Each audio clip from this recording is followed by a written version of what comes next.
I never believed my legs could walk again until a poor boy changed my entire life. I will never forget the day everything fell apart. The sun hid behind dark clouds, as if the universe sensed the storm brewing inside me. I sat in my wheelchair, frail and broken, listening to the muffled cries of children outside, each giggle a reminder of what I once had.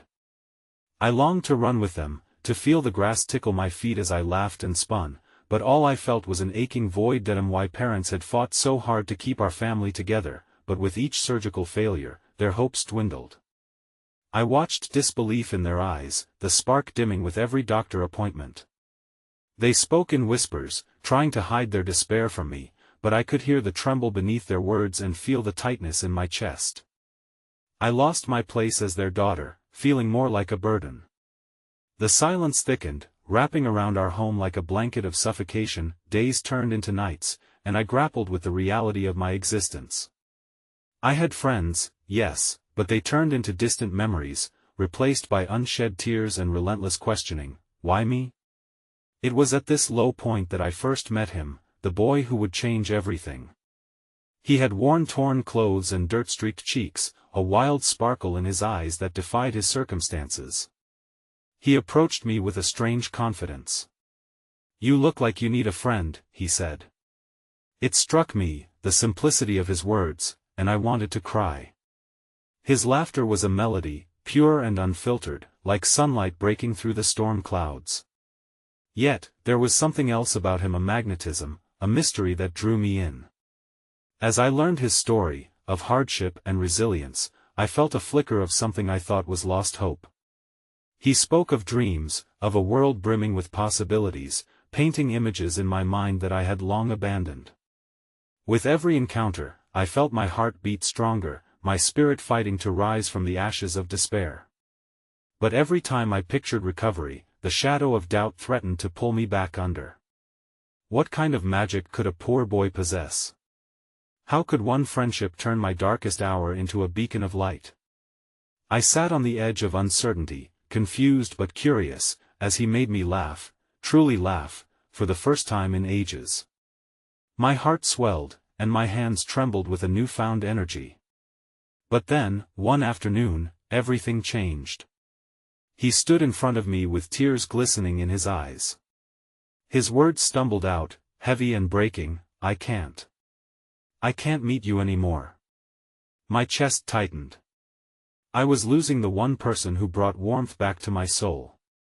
His reasons were tangled, hidden behind walls I couldn't see. The moment felt lost, slipping through my fingers like sand. What had he meant? Could I really change my fate without him? The walls around me felt dangerously close, and the echo of his laughter lingered painfully in my mind. My journey was just beginning, but would the spark had ignited keep burning? Or would I be swallowed by darkness once more? Hey, before we continue with this amazing story, I need to give you an important heads up. Many subscribers have reported that YouTube unsubscribed them without warning. Take a quick second to check the red button below to make sure you're still subscribed to the channel. I'd hate for you to miss any of the exclusive content coming soon. And while you're there, smash that like button, it really helps me out with the algorithm. Oh, and tell me in the comments, which city are you watching from? I love getting to know every amazing person who's part of this community. Your participation makes all the difference. Let's connect. The sun filtered through the clouds the next day, but the light felt distant, as if taunting me. I sat in my wheelchair, the empty space beside me a constant reminder of the boy who had seeped into my heart only to vanish in an instant. The children's laughter from outside rang hollow in my ears, blending with the weight of loneliness that draped over me. Feeling the walls close in, I moved my chair toward the garden, longing for fresh air and the ability to breathe without feeling constricted. The flowers were in bloom, vibrant splashes of color against the brown earth, and for a moment, I allowed myself to indulge in their beauty. But the moment was fleeting. A wind rushed past, reminding me of the fleeting essence of joy. "Hey! You want to throw a ball?" A little girl approached, her bright eyes sparkling with innocence. She held a small, wind-up ball, her little hands eagerly awaiting my answer. I hesitated. The simple act of throwing a ball in action I once relished felt so out of reach. I can't, I finally replied. To my surprise, she knelt beside me, determination etched across her tiny face. But you could try. You just need to have fun. Her enthusiasm was infectious, and despite my sorrow, I couldn't help but crack a small smile. The warmth of her innocent encouragement wrapped around me, reminding me of lost moments spent running in the park with my friends. Slowly, I took the ball from her. It rested heavily in my palm, a weight I'd never anticipated in such a light object. Okay, I said softly, my voice unsure. I'll try. I lifted the ball and caught her gaze.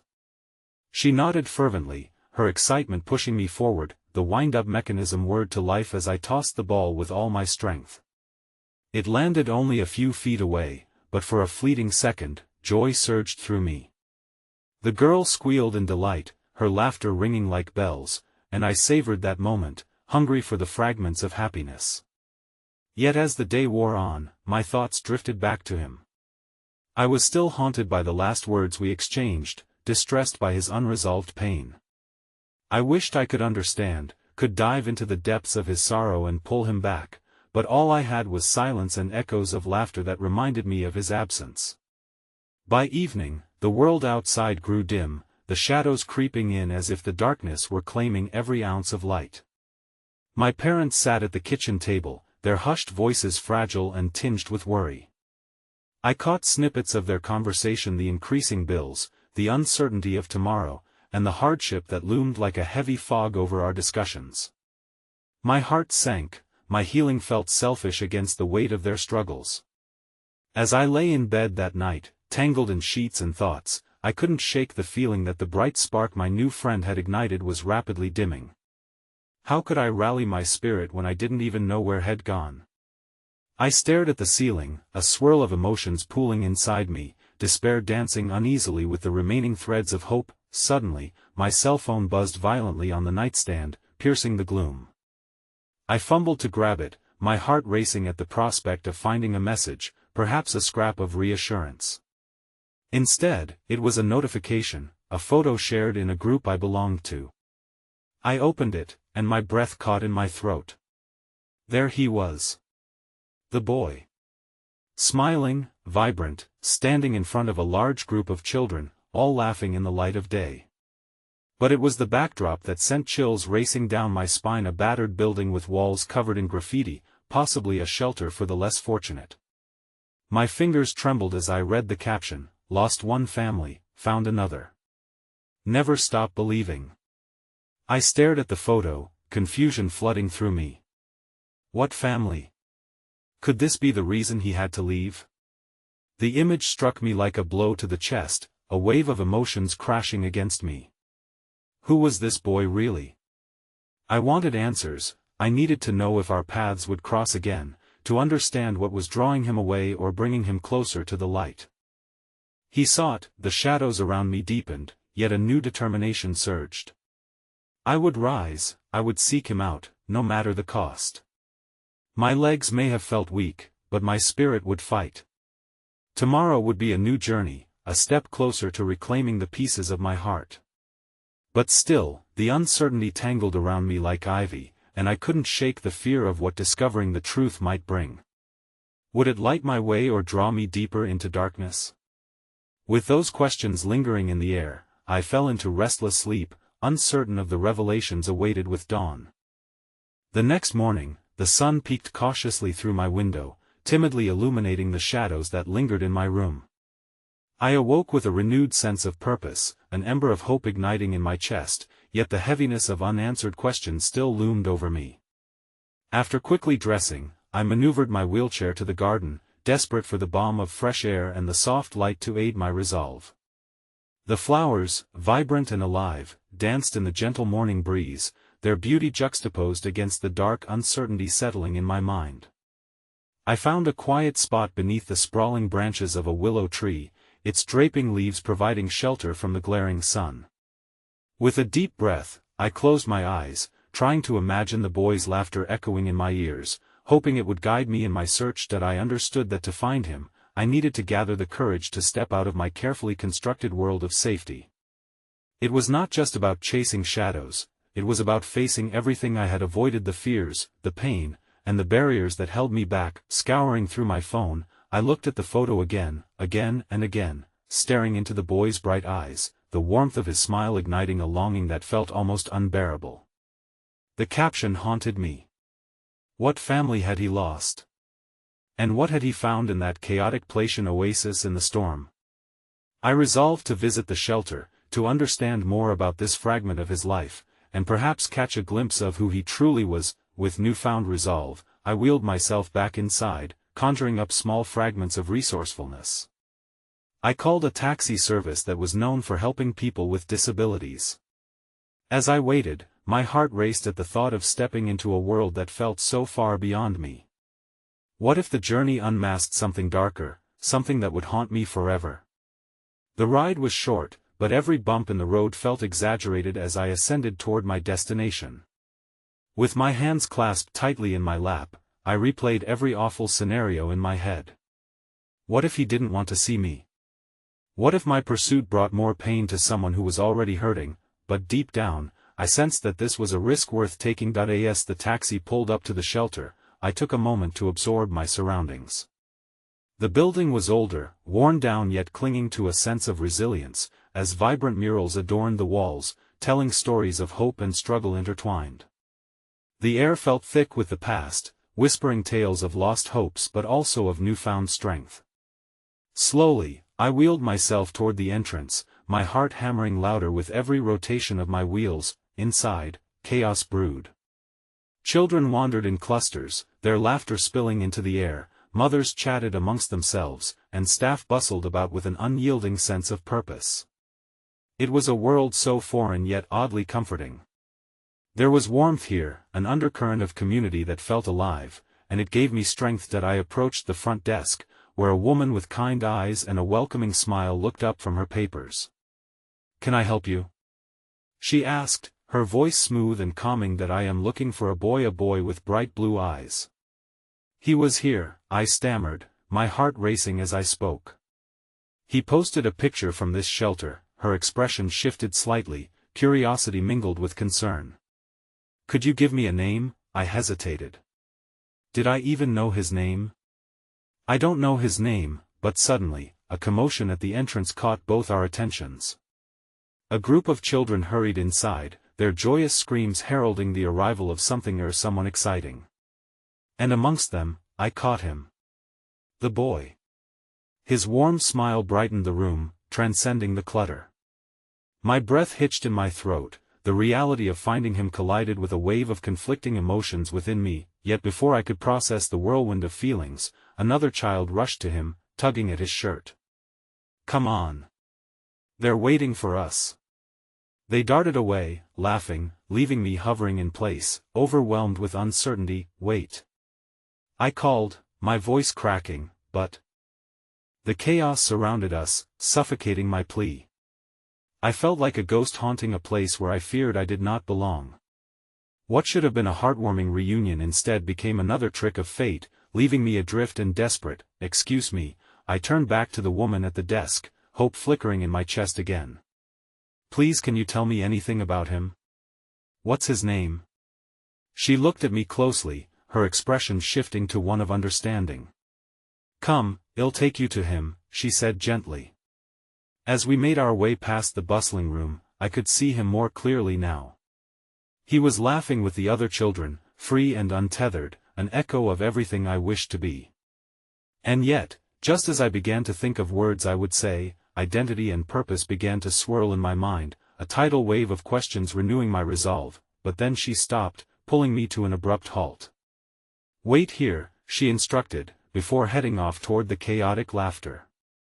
My heartbeat quickened with anxiety as I waited, torn between the fear of closure and the thirst for understanding. And that was when I heard something that sent chills racing down my spine. "You're not going to leave me again, are you?" A hesitant voice drifted back toward me. I strained to catch his next words, but the noise around me drowned everything out. A heavy weight settled in my chest. What had I just stumbled into? The room buzzed with the energy of the children at play, an orchestra of laughter intertwining with shouts and whispered secrets. I strained to focus, eager to dissect the fragmented sounds that permeated the air. "You're not going to leave me again, are you?" That haunting question echoed in my mind like a bell tolling, each ring amplifying my unease. My heart raced, thrumming against my rib cage as I began to piece together the implications of those words. The woman at the front desk reappeared, standing beside the boy, his enthusiasm for play waning as he noticed her gaze resting on me. Her eyes, filled with a blend of compassion and curiosity, silently urged him to come closer.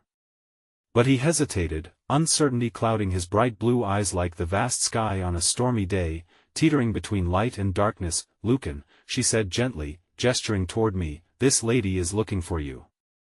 Her tone was warm as she introduced me, and I could see the tension leave Lucan's small frame, although it fluttered back when our eyes met. "Hi," I said, my voice soft yet trembling, as if I were standing on the precipice of something monumental. I found your picture and wanted to see you to understand." He shifted slightly, his energy still unable to fully bridge the space between us. "Why?" he asked as if curiosity was his only shield, a wall against the world that had turned its back on him too many times. That I took a deep breath, fighting the urge to retreat, to hide behind my own facade of safety. "I don't know," I admitted, swallowing hard. "I just felt like I had to know what's behind that smile." Lucan's expression shifted from cautious to something more vulnerable, a flicker of recognition igniting within his gaze. "You saw me? You wanted to find me?" The weight of his question hung thick in the air between us, separating us by experiences I dared not quantify. "Yes, I wanted to find you," I replied, feeling the shaky ground beneath me as my heart cracked open, spilling my truth like a fragile butterfly. "But I also wanted to help." His demeanor faltered again, those bright eyes glistening as if they, too, reflected some untold story. "Help with what?" He pressed gently, the sharp edges of trust wavering beneath my answer. "That I don't know yet," I confessed, my voice wavering. It felt like a promise that dangled on strings of hope, uncertain yet earnest. "But I know you've faced something hard. Everyone has something hard." The words slipped from his lips, a soldier fighting against adversity, and inside, I felt the dark shadows of my own struggles stirring echoes of a past I thought I had tucked away forever. "That's true," I said, meeting his gaze intentionally. We had both become travelers navigating the same storm, ghosts chasing after the warmth of resilience. "But we don't have to do it alone." A moment of silence enveloped us, fragile yet immersed in yearning as we peered into each other's souls. I noticed the slight tremor in his hands, the subtle way he clenched his fists as if fighting demons invisible to the world, and it broke something inside me.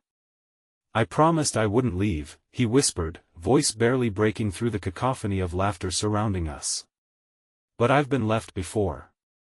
His words lodged deep within me, a physical pain that echoed in my own heart. I had been left to be the world, by my own body in ways I could barely articulate. And here we were, two souls intertwined by loss, pursuing the promise of something better, yet tethered by the fear that perhaps, history could easily repeat itself. "Lucan," I said softly, wheeling closer, mindful of the delicate barrier between us. "I want to know more about you. I want to understand what makes you smile and what makes you sad, and I want to help if you'll let me." Just then, the woman's voice cut through our moment as she gently asked, "Would you like to join us for lunch, Lucan? We have some extra food today." He opened his mouth to respond, then paused, glancing back at me, weighing the possibility of sharing a meal with me, a stranger who felt somehow familiar amidst the chaos of his world. My heart swelled with anticipation and an almost palpable hope that I can come. He finally asked, uncertainty still lacing his words. "Yes," I encouraged, "if you'd like." I could see that spark of curiosity and possibility reigniting behind his guarded expression. The fear of abandonment wavered for just a heartbeat as he gauged the sincerity in my tone, an unspoken understanding crafting a bridge across our disparate pasts. With a hesitant nod, he accepted her offer. Yet, within me lingered the shadows of doubt. Would this journey lead to healing, a hopeful rebirth, or would we merely become entangled in a cycle of heartbreak? As we made our way toward the cafeteria, I caught sight of a poster on the wall: "The only way out is through." My heart stumbled, the weight of its message striking a chord deep within. The moment was burgeoning with potential, but as we rounded a corner, I froze. A familiar face, weathered and worn, lingered near the entrance. Someone from my past, someone I had hoped never to see again. The confrontation felt like a tidal wave surging toward me, threatening to pull me into a tumultuous current I had never wished to revisit. Is that? I whispered to myself, uncertainty tightening its grip on my chest. In that split second, as our eyes locked and recognition dawned on both sides, I felt the ground shift beneath me, an avalanche of unresolved emotions that had long been dormant threatening to crash down all around us. What had I just stumbled into? The boys' laughter now felt locked behind a door I feared to open. And I had no idea if I could navigate the aftermath when it swung wide open. As Lucan and I approached the cafeteria, my mind raced with a mixture of anticipation and dread. My heart hammered against my ribcage as I fought to suppress the memories that had erupted upon seeing the face from my past. Each step I took felt heavier, burdened by the knowledge that my life could unravel in mere moments. "Are you okay?" Lucan's voice cut through the fog of my thoughts, genuine concern unwrapping his fidgety demeanor. The way he watched me, as if searching for a flicker of reassurance, made my heart ache. He deserved someone strong, someone who wouldn't falter, and here I was, reeling from the weight of my own history. "Yeah, I'm fine," I lied, forcing a smile that felt like a veil over the turmoil beneath. But even the shattering of that deception struck me as hollow and brittle. Lucy, the woman at the front desk, had taken Lucan under her wing, and I couldn't let my struggle diminish that light for him. As we settled at a table beside others, I tried to redirect my thoughts. The cafeteria buzzed with lively chatter, the clatter of cutlery and the cheerful innocence of children. Their laughter rang in my ears, a melody of unburdened joy, but it did little to quell the storm brewing inside me. "Are you nervous?" Lucan asked quietly, reaching for the sandwich placed in front of him, the crusts folded and pristine. The boy was picking at his food, his bright eyes now downcast. "A little," I admitted, a softness inheriting my tone as I returned my attention to him. "But mostly excited. This place, it feels like it has so many stories." "Like mine?" He looked up, and an ember of curiosity flickered in those stormy blue depths. "Exactly like yours," I said, emboldened by his fascination. "We all have stories, some of which are tougher than others." He nodded, still not entirely convinced, something heavy settling on his small shoulders. The vulnerability he wore reminded me of myself, the fragments of a past that clung like a layer of dust I couldn't brush away. Before I could dive into my own story, Lucy approached us, bearing a gentle smile that lit up her features. "How's the food? Lubricating those vocal cords for your stories? Don't put too much pressure on me," I teased, returning her warmth. But beneath my banter lay an underlying pulse of tension. What if she could sense the tempest within me? What would happen to Lucan's hopeful belief in the unknown if I stumbled yet again? Yet just as I was settling into the moment, the door swung open, and there he was again, the man I had sworn to escape, a lurking shadow emerging from my worst nightmares. His presence sent a shiver through me, memories unfurling like wilted leaves fed by betrayal, abandonment, and remnants of hurt that I momentarily froze, the cheery atmosphere fading into a muted canvas of dread. "I need to go to I mumbled, hoping to slip out unnoticed, but Lucan was already looking at me, his brow furrowed in concern. "Are you okay?" He repeated, the sincerity in his tone anchoring me, preventing me from spiraling. "Just give me a second." I squeezed my eyes shut, wishing the world would pause, that I could rewind time and never lay eyes on that man again. My legs propelled me to stand, but Lucan's delicate grip wrapped around my wrist, his small fingers surprisingly determined. "You can tell me if something is wrong," he urged, his voice steady like a song that anchored one in tumultuous waters. "Lucan," my heart urged me to confide, to pull him into my overwhelm, yet the fear of burdening this fragile spirit held me back. How could I, a tempest myself, offer solace to someone who had already braved so much? But before I could answer, Lucy intervened, her voice now laced with authority and care. I think we all need a little space. Let's take a small break. Reluctantly, I broke away from Lucan's touch, the warmth of it lingering like an echo. I walked toward the far end of the cafeteria, every heartbeat pulsing to the rhythm of anxiety. To my dismay, the man from my past ambled toward me, a familiar smirk blossoming on his lips like a cruel mockery of the compassion clouding this sanctuary. "Didn't expect to find you here," he said, his voice dripping with a familiarity that made bile rise in my throat. "Don't come near me," I snapped, feeling the defenses surge within me, shields and walls that had taken years to build, ready to be tested, but he stepped closer, his expression shifting. "You don't know how much I missed you," he said, his eyes glazed with a longing that twisted my stomach. I longed to believe there was a softness beneath the surface fog of bitter memories, but my heart screamed otherwise. "Leave me alone," I seethed, the rage mixing with desperation. "You can't keep running from your past," he pressed, an unwanted reminder that sparked something I thought I had buried. "You have unfinished business with me." I turned my back to him, wanting his words to dissipate into the air like smoke, but I could feel his presence like an anchor pulling me down. The laughter and chatter of children faded, leaving only the resonating pain of unanswered questions. What was this unfinished business? And would it come for me when I least expected it? As my breath quickened, I heard a small voice calling from the table, "Are you coming back? I thought we were sharing stories." Lucan stood, uncertainty written on his face, the radiance in his eyes dimmed but not extinguished. "Lucan," I called, desperately wishing to mend the disjointed moment between us. I felt myself being drawn toward him, my heart seeking refuge. We were in this together, two souls molding hope out of loss. But just as I turned to return, the man spoke again. "You don't have to protect him from me, you should know that he's not safe." I whirled around, confusion and horror crashing against me like a tidal wave. "What did you say? What do you know?" The words fell heavy, and amid the echoes of laughter, the world flipped on its axis. Fear clawed at me, but the deeper, more horrific realization settled in. I may have opened the door to Lucan's story, but to what end? My effort to protect him might have only unleashed dangers I couldn't anticipated, anger I had faced myself. Lucan suddenly stumbled into my line of sight, looking for reassurance, someone who whispered safety. But my own insecurities darkened the path, and every moment spent in that cafeteria heightened the looming threat, the weight of truth hanging in the air like a precarious pendulum. That my heart pounded relentlessly, and I could only think of one haunting truth: this journey had only just begun, but the shadows of my past were far from the only thing I had to uncover.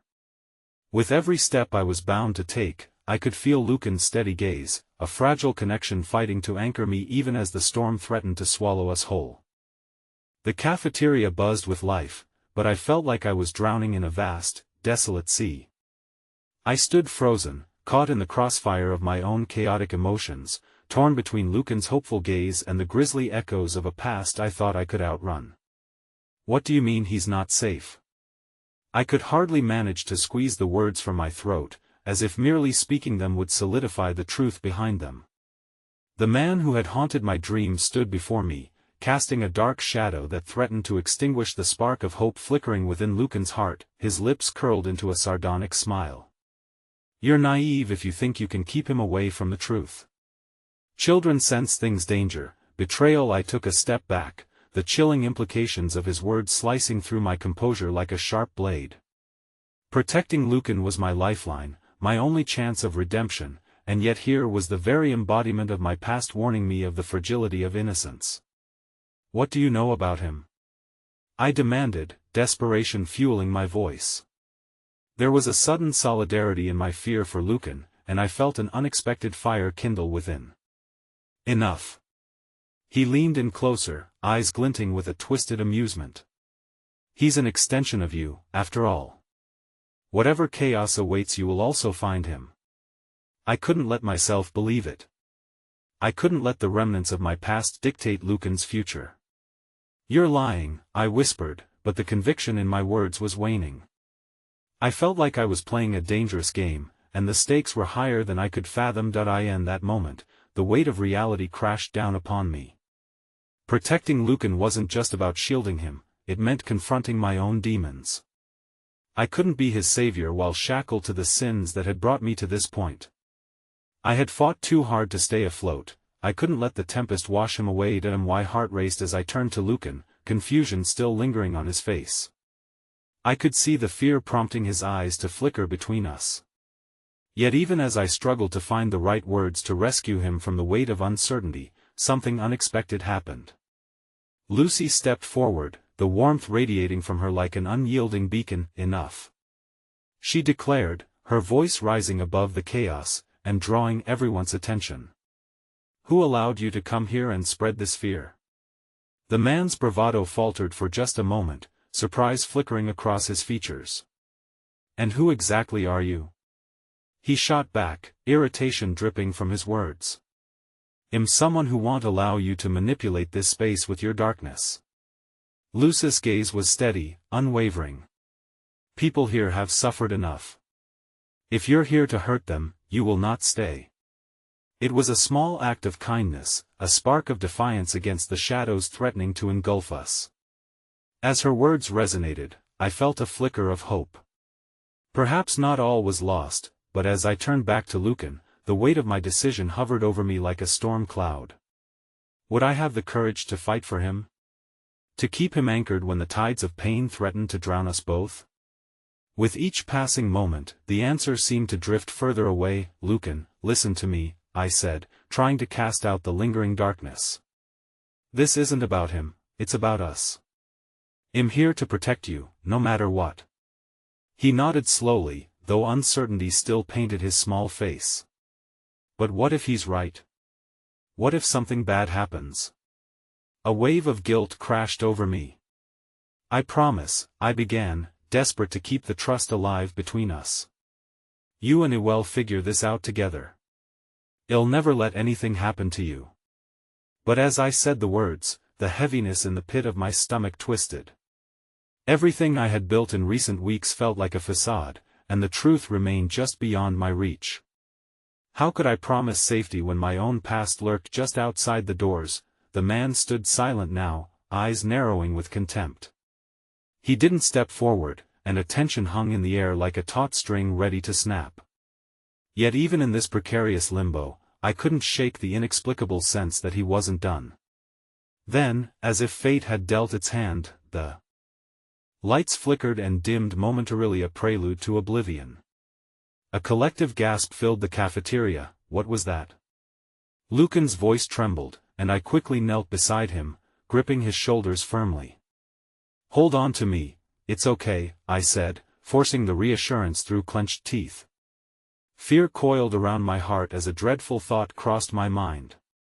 Our sanctuary was fragile, and even the smallest tremor could shatter our semblance of safety. As the lights returned to full brightness, the man's gaze locked with mine, a silent challenge passing between us. A battle of wills waged in the space of fleeting moments. Remember, he warned, his voice low and conspiratorial. The past is a patient hunter. It doesn't forget.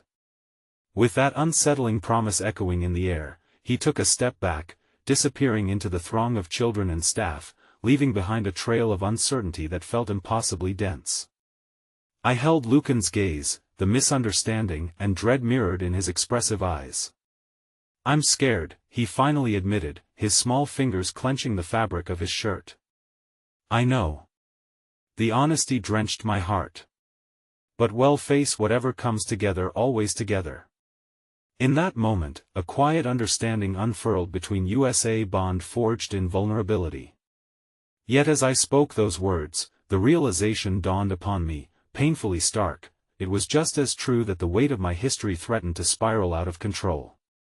What if I wasn't enough to shield Lucan from the echoes of my failure? Just as the hope flickered to life between us, I felt the atmosphere shift again, that uneasy tension returning as I spotted him in the distance. The man from my past stood watching us, his expression haunting, a specter waiting for just the right moment to strike. I blinked, and the world spun, the implications tumbling down like dominoes, all leading to the one inevitable truth lurking behind the facade, the battle for Lucan's Safety had only begun, and I could no longer hide from the veil of darkness threatening to envelop us both. I stepped away from Lucan, my heart thrumming in my chest as the weight of the man's warning echoed relentlessly in my mind. My gaze remained fixed on him, an impenetrable barrier of unyielding defiance forming in my gut. Could he really jeopardize everything I held dear? Protection had become my sole purpose, yet here I was, staring into the eyes of my past while the future I envisioned for Lucan hung precariously in the balance. Lucy approached me cautiously, her body radiating a sense of warmth I desperately craved. "Are you okay?" she asked softly, concern etched on her face. That I turned to her, desperation pooling in my eyes.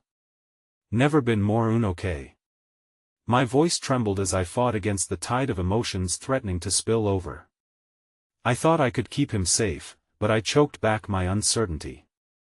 "What if I can't?" "Don't underestimate yourself," Lucy said, placing a gentle hand on my arm. "You're already doing so much by being here, facing this." Her words were a lifeline thrown in turbulent waters. "You aren't alone. Talk to him." "Be honest." That I nodded, drawing in a shaky breath before turning back to Lucan, who remained watching us, anxiety clinging to him like a shadow. "Hey, buddy," I said, crouching to his level. "I know you feel scared, and that's okay. We're going to talk about it." Lucan nodded, his big eyes glistening, but he didn't speak. The silence between us felt heavy, charged, and laden with unspoken fears. "Can you tell me what's bothering you?" I coaxed, desperate to bridge the gap between us. He hesitated, chewing his lip. "What if that man finds us again? What if you can't protect me?" With every word, my heart clenched tighter, and I could feel the tidal wave of guilt rising. "Lucan, I promise that I'm going to do everything I can to keep you safe. You're more important to me than anything." The sincerity rolled off my tongue, but inside I felt a fissure widening. How could I assure him of safety when I couldn't guarantee my own? Just then, a distraction broke the palpable tension. An errant ball rolled past us, catching Lucan's attention. Before I could react, he darted after it, laughter bubbling up in his throat. For a fleeting moment, the laughter filled the cafeteria, the sound echoing warmly against the chilly backdrop of our earlier conversation. I watched him play, wishing I could bottle up this innocence, this blissful moment where shadows seemed to fade. Lucy joined me, leaning against the wall, her kind eyes sparkling with a flicker of hope. "See that?" she smiled. "He's resilient, just like you." But as much as I appreciated her words, the unease lurked in the corner of my mind. Lucan's laughter felt too precious to exist beside a truth as dark as the one that lay behind me. I turned briefly, searching for the man's figure in the crowd, but he was gone, swept away as if he had never been. Perhaps it was wishful thinking to assume that he wouldn't return, or that his warning would fade with time, but something about the weight of his presence lingered, like a storm cloud threatening to finally release its fury. "Maybe we need to leave here for a bit," I mused aloud, deciding to take Lucy's advice to heart. "We could visit that park down the street, get some fresh air." "Great idea," she replied, eyes lighting up. "We can grab ice cream on the way. Lucan will love that." Just as I turned my gaze back to Lucan, ice cream dreams still dancing in our minds, everything shattered. Across the crowded cafeteria, I caught the cold glint of familiar eyes locked onto us. The man stood at the entrance, his presence a dark omen that sent chills racing down my spine. Lucan's laughter faded into confusion as he followed my line of sight. "Is that him?" he whispered, taking a hesitant step back towards me. "There's no need to worry," I assured him, pulling him closer as if my existence could shield him from imminent danger. "Just stay by my side." The man's lips twisted into a mocking smile, and before disappearing into the throng once more, he uttered a single foreboding phrase that cut through the air like glass. "I told you, the past doesn't forget." My heart raced as dread pooled in my stomach. Questions whirled in my mind. Where had he been? What did he want? More importantly, How could I keep Lucan from being ensnared by whatever darkness loomed over us? I glanced around the cafeteria. The laughter, the chatter, the normalcy, how quickly it felt like a distant memory. The reality of our situation gripped me tightly. The battle was only beginning, as shadows loomed larger on the horizon, waiting to reclaim what they deemed theirs. "Let's go," I murmured, anxiety tinging my every word. "Now." As we stepped out, the gust of fresh air rushed into my lungs, a brief reprieve from the tension inside. But even as the sun illuminated the path before us, the weight of the man's warning echoed louder, a complex symphony of fear and determination promising that this journey was just the beginning. And as we walked hand in hand, I couldn't shake the haunting realization, I was sailing into uncharted waters, where every horizon held a shadow that could just as easily whisk away the hope we had fought so hard to preserve. Each step we took felt like a dance between hope and dread, the atmosphere around us crackling with tension. Lucan's small hand nestled in mine, the warmth of his grip both grounding and terrifying. Despite the sunny day, shadows hung in my heart, looming larger with every glance I risked casting over my shoulder. That we reached the park, its vibrant colors starkly contrasting the swirl of emotions within me. Children laughed, their joy bouncing through the air in a melodious cheer, but it felt foreign, as if happiness was a language I had forgotten to speak. A flock of birds took flight in the distance, each flutter a memo that freedom was a mere illusion. "Can we play on the swings?" Lucan asked, his voice breaking my reverie, eyes sparkling with childish delight. "Sure," I replied, forcing a smile that didn't quite reach my eyes. As he dashed toward the swings, his innocence reminded me of the world I wanted to protect, yet couldn't seem to shield from encroaching darkness. Lucy watched, her expression a comforting mix of concern and quiet strength. "He needs this." "We all do," she said softly, nudging me to join Lucan. In a rare moment, I let go of my fears and followed him. We laughed and swung, hearts lifting higher with each arc in the air. For that fleeting time, it felt as if we were just a mother and son, allowed the grace of a carefree afternoon, free from the weight of secrets. But just as laughter echoed through the park, it fractured in gratitude of a fleeting moment, edging slowly towards a ringing truth. My mind raced back to the man's words, taunting me like a dark cloud, whispering that light could not exist without shadow. After a few swings, as Lucan's laughter filled the air, I couldn't help but remember the heavy burden of darkness that hovered at the edge of our newfound sanctuary.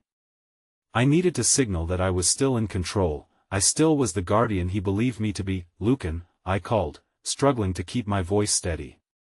"Why don't you go see if you can find some friends to play with?" He didn't quite meet my eyes, sensing the weight behind my suggestion. But after a moment, he nodded and scampered off towards a group of children playing tag. A wave of relief washed over me, quickly chased away by hollow dread. I had to keep him busy, keep him distracted. I returned to Lucy, whose gaze was fixed on the retreating figures of the children. "What if he gets too far away?" I asked. She placed a reassuring hand on my shoulder. "He's fine. Just keep an eye on him." "Yeah," but my voice cracked, the familiar surge of panic rising like bile in my throat. "I can't shake the feeling that we're being hunted." "Look around," she insisted, her tone sharpening. "You're overthinking it. This is supposed to be a break. And what if it's the last one we get?" I blurted, fear spilling out of me, uncontrolled. "Then let's enjoy it," she replied, a fierce sincerity etched into her features. "You fought your way through so much already. Don't let him win by stealing this moment." As her words sank deeper within me, I caught the flicker of unexpected kindness. A mother nearby was helping her little girl tie her shoe, the mother's gentle encouragement weaving a palpable warmth. It reminded me that even amidst chaos, small acts of kindness could offer solidarity and hope. But then, in a chilling twist, a shadow darted from the tree line, just beyond my peripheral vision. I turned sharply, the laughter fading as a tall figure stepped into the park, a familiar silhouette cloaked in ominous certainty. It was him. The man with the mocking smile. "Stay here," I yelled to Lucy as I bolted towards Lucan, panic-stricken. The laughter in the park faded into silence as my heart pounded, my own fear eclipsed by the desperate need to protect him. "Lucan!" I shouted, waving my arms frantically. "Get back here!" He looked over, confusion swimming in his big eyes, and for a harrowing moment, I feared he wouldn't comprehend the danger. I rushed toward him, desperation propelling every step as my gaze flitted between the man and Lucan, but before I could reach him, the man turned and disappeared. Back into the trees, melting into the canopy as if he were never there. "Mom!" Lucan's voice called, fear quaking through his tone as a crowd of onlookers began to whisper. "What's wrong?" I knelt before him, heart racing, and pulled him into my embrace, shielding him from whatever existed beyond the safety of my arms. "Nothing, sweetheart. Everything's okay. Just promise me you'll stay close." His small frame shook against me, and I fought to steady my breath. Just then, I felt a strange sensation, a scrap of paper tucked hastily into my pocket, unnoticed until now. I twisted my body slightly, examining it discreetly, my intuition buzzing frantically, unfolding it carefully. Words scrawled in grim strokes caught my eye: "The past is chasing you, but it will never take him from you. Find me." My heart dropped, the world around me blurring as I instinctively pulled Lucan closer, ice curling through my veins. Who had sent this cryptic message? And could I trust it? As the sun dipped lower in the sky, casting long shadows through the park, I realized I was standing at a precipice, with the eyes of the past fixated on us. Hope could flicker like a fragile flame against shadows, but the winds of the future were poised to blow it all away, leaving me to wonder, could I still operate in the realm of choice, or was I merely a pawn in a game far greater than myself? The sun dipped slightly lower, staining the sky with hues of orange and purple, yet the vibrancy of the day felt overshadowed by a growing anxiety that coiled tightly around my chest. Lucan's laughter was still rich and ringing in the air, but I could hardly engage with the blissful noise when the message lingered malignantly in my mind. "Find me." It taunted me, and my heart raced not just from fear, but the profound mystery of the command. As Lucan began to tire from playing with the other children, I locked eyes with Lucy. Her brows knitted together, concern emanating from her like an aura. "What was that about?" she asked quietly, moving closer to my side. "I don't know," I replied, urgency threading through my voice. I tried to assess the situation, the park and its gentle beauty now feeling like a facade. "But maybe we should leave?" Lucy suggested, but the suggestion rooted me in place. I couldn't abandon this moment, even if shadows were closing in.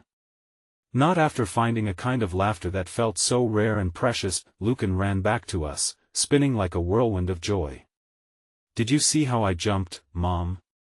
I was like a superhero."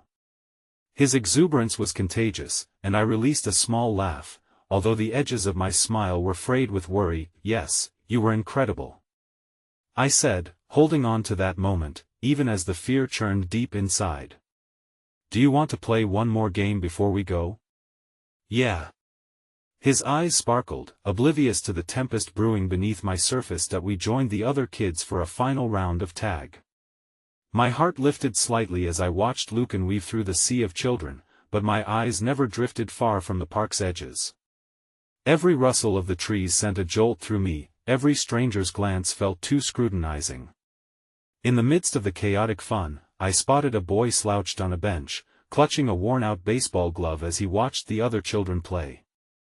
It was strange to see this senior boy his age, whom I could tell from his soft eyes and the dirt smudged on his cheeks, didn't belong.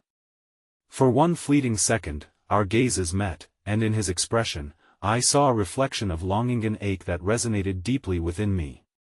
"Hey, you!" I called out, instinct forcing me to reach beyond my own concerns. "Do you want to join us?" Lucan paused, shuffling close to my side like a small, curious puppy, and looked from me to the boy. The boy's gaze flickered with surprise.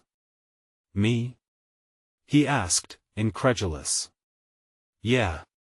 Come on. We could use another player," I encouraged, watching uncertainty dance in his eyes. The other kids, still caught up in their game, began to chant, "Join us." For a moment, he hesitated, and I could sense the embarrassment tugging at him. But then, something shifted. He stood up, brushing off his dusty clothes, and approached us. "Okay," he said, a shy smile breaking through. The moment we included him, it felt as if the air lightened, laughter and joy swirled around us, enveloping all of us in warmth. I couldn't help but admire how small moments of connection blossomed like flowers in a cracked pavement. After a while, the boy, who introduced himself as Finn, laughed along with the others, feeling the weight of exclusion lift as he joined our makeshift team against Lucan and his friends. I wished I could bottle that sound, the ringing laughter, the unfiltered joy, yet, even in this fragile happiness, in the corners of my mind, the terror lingered. What if the man returned? Would I have to shield Lucan not just from phantoms of the past but from those who lingered in the present? As the sun began to set, awe-soaked hues casting long shadows across the playground, I noticed Finn sidling up to Lucan with a hesitant smile. "You're really fast." Lucan grinned. "Thanks. I practice a lot." Perhaps in that moment, it was the innocent exchanges of childhood that reminded me that light could still break through darkness. I had sought to protect Lucan from the shadows, and yet here we were, unveiling moments that brightly lit the void we occupied together. I felt a profound connection to Finn, a reminder of the power within compassion and understanding even when life was heavy. But as I turned to glance at the tree line, my pulse quickened once more. The chill of unease swept over me. Something was amiss. Lucy caught my eye, her face shadowed with concern. "What's wrong?" I thought I saw something before I could say more. A loud clap of thunder rumbled across the sky, a sudden storm converging, sending the children into a frenzied rush towards their parents. Just as I moved to gather Lucan, I caught a glimpse of a figure standing at the edge of the park, their silhouette unmistakable in the gloom. Powerless to stop it, dread gripped me once more. "Lucan!" I shouted, panic surging through me. "We need to go, now." As I pulled him close, the weight of our reality crashed down around me, and I heard a whisper, clear as day, just as we turned to leave. "You're too late." A flash of recognition ignited within me, and I realized the depth of the warning. The past had extended its creeping tendrils towards us, wrapping tighter than I could have ever imagined. As we ran towards the car, leaving the park beyond, I knew we hadn't merely dodged a bullet, but stumbled into a collision with destiny I had been avoiding all along. The horizon darkened, but not before I felt Lucan grasp my hand tighter, his belief in my strength a tether against the chaos. The storm was far from over, and the shadows were closing in. As we arrived home, the storm colored the sky a foreboding gray that mirrored the tempest in my heart. I could feel the heaviness shift as Lucan climbed into his makeshift fortress of safety, the small blanket fort we had constructed in the corner of the living room. I hesitated at the door, staring into the space that felt alive with memories, each fiber woven with the laughter and warmth we had built together. But now, with that looming specter all too close, each echo felt like a ghost. "Mom?" Lucan called, his voice a small spark of light in the otherwise dark room. "Can you come in?" I took a shaky breath and joined him, the weight of my fear dissipating slightly in the sanctuary we had crafted. He looked up at me, his eyes wide, anxious yet trusting. "Are we safe here?" "Of course we are," I lied, swallowing the knot that had tightened around my throat. But I hated the sound of my words, so familiar, yet burdened with uncertainty. "This is our fort. Nothing can reach us here." Lucan nodded, although his brow remained furrowed, the flicker of doubt visible. There was a sincerity in his simple gaze, a reluctance to lose that precious innocence I wanted him to hold on to. "Can you tell me a story?" he asked, shifting slightly to nestle further into the blanket. And so I began, weaving tales of adventure and bravery, fantastical fables that felt increasingly at odds with the shadows tracking us. I conjured worlds where heroes triumphed against odds, and monsters were tamed, reminding myself that maybe, just maybe, we could write our own ending. As I spun tales with every ounce of my heart, I caught every inch of Lucan's delight illuminating the room, his laughter echoing through our protective cocoon. For those moments, the lines of reality blurred. We were not running from tragedy, we were merely exploring whatever joys we could grasp, but as the hours melted into night, that brief escape was sliced through when another thunderclap rang in the distance, louder and closer. I froze, a sense of dread curling around my spine. Had it really just been the storm? Mom? Lucan's voice trembled, pulling me back. Just thunder, I murmured, forcing my voice to carry strength. Suddenly, the door creaked softly, a sound that sent chills racing down my spine. My heart pounded in a furious rhythm, my instincts kicking into overdrive. Stay here, Lucan. I slid from the fort and edged toward the door, peering through the crack. A figure stood in the shadows just beyond the porch light, a familiar silhouette that made my skin crawl. The man, cloaked in darkness, stood there, watching, waiting. Come out to play, my dear, he said, his voice a sickly sweet poison that slithered through the air. What fun we could have, you and I. A surge of protective adrenaline coursed through me as I stepped out, locking my gaze onto his. Get away from us, I growled, every ounce of love I felt for Lucan fiercely igniting my resolve. He smirked, but there was a glimmer of something off in his eyes, something almost desperate. You think he's safe here? His words wrapped around me, twisting like a knife. You assume you've done enough? You can shield him from it all, but tell me, what of you? I inhaled sharply, forcing myself not to bend under the strain of his challenge. Whatever you're after, it ends here. The man's smile widened, and in his eyes, I saw shards of my past drown in regret intertwined with the anxious hope Lucan's light offered. Yet I remained grounded, staring at my past while clenching the present closely. He stepped closer, and the air thickened around me. You see, running doesn't erase the past. It only prolongs the inevitable. With a steadying breath, I opened my heart for the first time in a long time. Those shadows that linger may never fully leave, but they won't dictate my future. My sun, my light, my hope, they don't belong to you. Then let's see how long you can hold on to that light, he sneered, before dissolving into the darkness, his laughter faint but lingering as if he would never truly leave. An icy chill wrapped around me as I snapped back into the fort and shut the door behind me, panting as adrenaline surged through my veins. Lucan sat up, concern etched into his little features. Mom, what happened? I gathered him into my arms, feeling his warmth, his innocence, and everything I had fought to protect wrapped tightly against my chest. Nothing, sweetheart. Just some thunder. But as I held him, I understood something far more profound. The truth of our existence had shifted, the shadows and light intricately dancing around us. I had spoken foolishly in my commitment to shield him, I couldn't protect him from every storm. But I had power to create our own light, to illuminate the paths we'd walk together. Once again, I tucked him under the blankets, and for every moment spent whispering soft, soothing words, I felt the tension lift, and with it, the knot in my heart untangled. I faced the abyss of uncertainty with resolve and whispered an unbroken promise into the silence. We'll face whatever comes, together. And as the comforting rhythm of his breathing steadied against me, I knew the world had changed. The shadows may forever dance at the edges, but my light, our light, surged brightly within. In that moment, I realized it would take more than darkness to sever the bond we shared. Together, we would shape our own destiny.